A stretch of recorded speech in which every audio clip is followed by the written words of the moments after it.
We're rubbing shoulders with all kinds of people here, right? We have investors, we have other CEOs, we have corporates that want to collaborate with CEOs. What are you talking to people about? What's your message right now? So what's really exciting right now, this is an amazing event. It's a convergence of amazing CEOs and leaders from around the world who are really focused on sustainable aviation and how do we reduce the impact on our environment from aviation. We're talking vertical takeoff and landing, flying, I call it flying taxi, right? Let's call it what it is, flying taxi. Where are you in your cycle at Joby Aviation for making this real? Because that's the other conversation that's happening here in the corridors, right? A lot of this seems a long way in the future. Yeah, so we've been working on this for more than a decade. This is a really fantastic future, and it's coming true today. We've been flying full-scale aircraft since 2017. Right. We've been certifying them with the FAA since 2018. We've had really exciting news just today on additional progress with the FAA on our certification program. So the momentum is really building. So it sounds like you have a pretty high opinion of the FAA and the work, the pace that they're doing things. I've heard from others that are kind of frustrated with the FAA because of how restricted they are, but you're happy with where things stand from a regulatory standpoint. The FAA's done an incredible job with industry over decades to make aviation the safest mode of transportation that we have. It's orders of magnitude safer than any other mode we have, and that's really, really exciting, and that's what the FAA's mission is. Talk to me about the aircraft themselves. Where are we in production? What is the target for production over, say, the next few months, the next year? So we've just completed our pilot production facility. This gives us the ability to produce tens of aircraft per year. Okay. We have a close partnership with Toyota, and we are working with them on the plans for our phase 1 production facility, which will be able to produce hundreds of aircraft per year.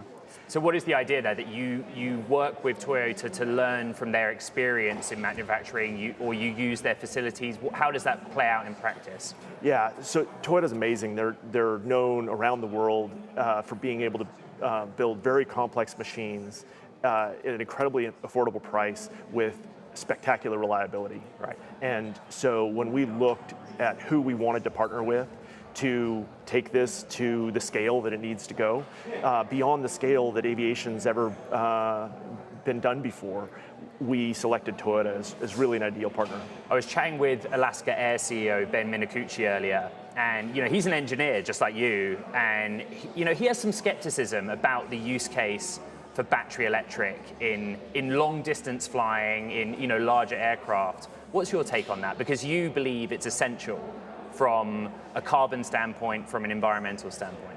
Absolutely right, and he's absolutely right. I've been working on electric aircraft since 1993. Okay.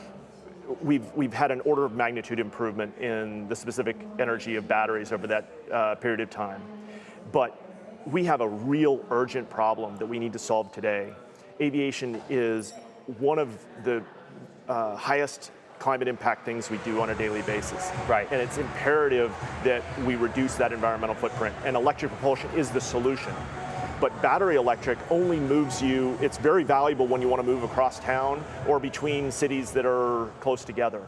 When we want to move around the planet, the solution is hydrogen electric.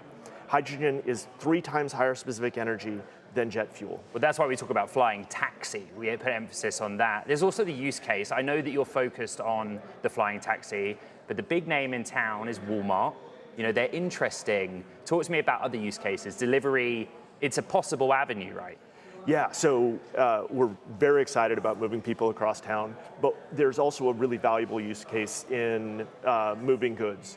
And we have an amazing partnership with the DoD where we are significantly reducing their operating costs, significantly improving reliability, and making it possible for them to move goods around on bases around the U.S., people around bases in the U.S. In a much more efficient way. Okay, so that's a government relationship that's could be lucrative for you. When are you going to be meaningfully revenue generating? Give me a real timeline for when this is a substantive business. So we are going to build this slowly. Okay. We're not going to be able to turn it on in cities around the world on day one. Again, today we're building tens of aircraft. in the next few years, we'll have the capacity to build hundreds of aircraft. Over the arc, we need orders of magnitude more aircraft than that in order to really bring this vision to life of being able to move people, allow people to live where they want to live, work where they want to work. And this is, if you think back through the epochs of history, as we moved from walking to riding horses to the railroad to automobiles, they reshaped our civilization.